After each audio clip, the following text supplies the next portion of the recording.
মাঝদিয়া থেকে নবদ্বীপে গঙ্গা স্নান করতে এসে এক মর্মান্তিক দুর্ঘটনার শিকার হলো দুই ভাই।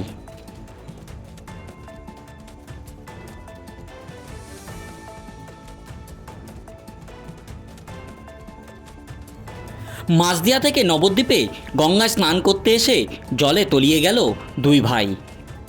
খবর পেয়ে ঘটনাস্থলে যায় নবদ্বীপ থানার পুলিশ প্রশাসন সহ বিপর্যয় মোকাবেলা দপ্তরের টিম।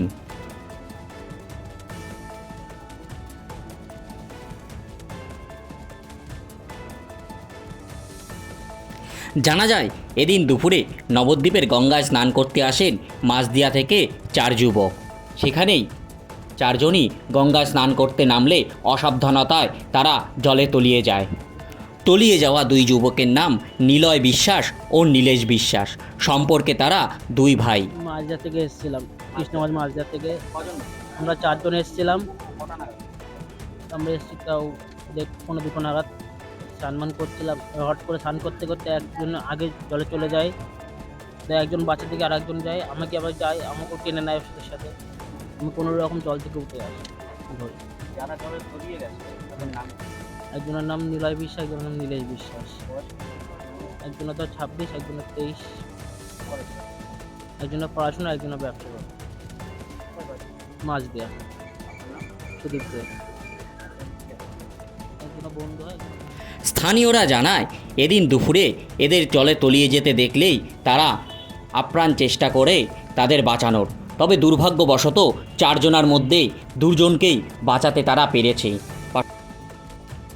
তবে স্থানীয়রা জানায় নবদ্বীপ শহরের বিভিন্ন গঙ্গার ঘাটগুলোতে সংস্করণের অভাবের ফলে কিন্তু এ ধরনের দুর্ঘটনা ক্রমাগত ঘটে চলেছে।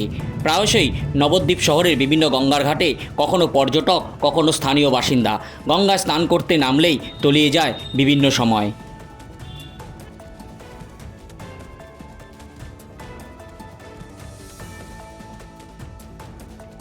প্রথমে ধরুন এরা স্নান টান করছিল, ওঠাফাটা করছিল জলের মধ্যে, আমরা এখানে গল্প করছিলাম যে হইচই হয়েছে।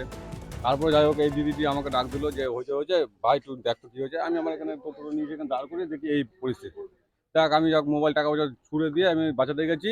এরা ছিল দুজন, আর ওরা দুজন, চারটে জন ছিল, আরেকজন ছিল এখানে জগাপাল। তা উনিও এদেরকে বাঁচাতে গিয়ে তিনজনে চলে যাচ্ছিল। যাক এদের তিনজনকে আমি কোনো রকমভাবে বাঁচিয়ে দিয়ে থেকে উদ্ধার করেছি। তারপরে যাই হোক আরেকজন তো প্রথমে ডুবেই গেছে, আরেকজন যেহেতু দু হাত তুলেছিল, তা ওইটাকে আমি গামছা ছুঁড়ে ওকে বাঁচাতে গেছি। যেহেতু তা আমাকে এখান থেকেই মানে এদেরই মধ্যে একজন আমার চেপে ধরেছে, এবার আমাকে তো নিজে বাঁচতে হবে। তাদেরকে আমি আবার ছিটকান দিয়ে সরিয়ে দিয়েছি, যে ওদেরকে আবার বাঁচাতে গেছি, যেহেতু আর বাঁচাতে পাইনি সে গামছা ছড়িয়েছি, মুখ তো নিচে চলে গেছে, গামছা ছড়িয়ে দেখবে আর দেখা যায়নি, যেহেতু ওরা তলে চলে গেছে দুটো ছেলেই। কি মনে হয় গঙ্গার কি এরকম মানে গঙ্গাতে এরকম হওয়ার কারণটা কি মনে হয়? গঙ্গার যা পরিস্থিতি এখানে, মানে একটু নামলে দেখি খাল, তাই এখানে সাধারণ মানুষ যদি নামে তা ওখানে মোটামুটি স্নান করার মতো পরিস্থিতি না। যে যে সাঁতার জানবে সে ভালো, আর যে সাঁতার মোটামুটি জানে বা নাই যে বা জানে সে নামলে মোটামুটি মৃত্যুর পক্ষে তাকে যেতেই হবে। করে আমি উঠে গেছি, উঠে এই যে লুঙ্গিও ছেড়েছি, গামছা পরনে ছিল। এর মধ্যে থেকে ওরা চেঁচাচ্ছে যে ডুবে গেল ডুবে গেল। তখন হচ্ছে আমি দিশা না পেয়ে গামছা পরেই আমি লাফ দিয়েছি, লাফ দিয়ে ধরেছি দুজনের, একজনকে ধরেছি।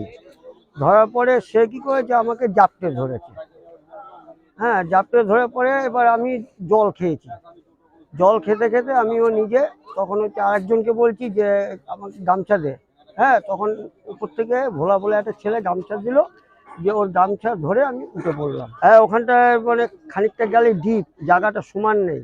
গঙ্গাটার সমান নেই না, কোনো জায়গায় ডিপ, কোনো জায়গায় মানে বালি পাথর বসিয়ে মানে আছে, কোনো জায়গায় মানে ইয়ার আগেও অনেক কবার মানুষ ডুবে যাচ্ছিল ওই কর্নার দিকটা।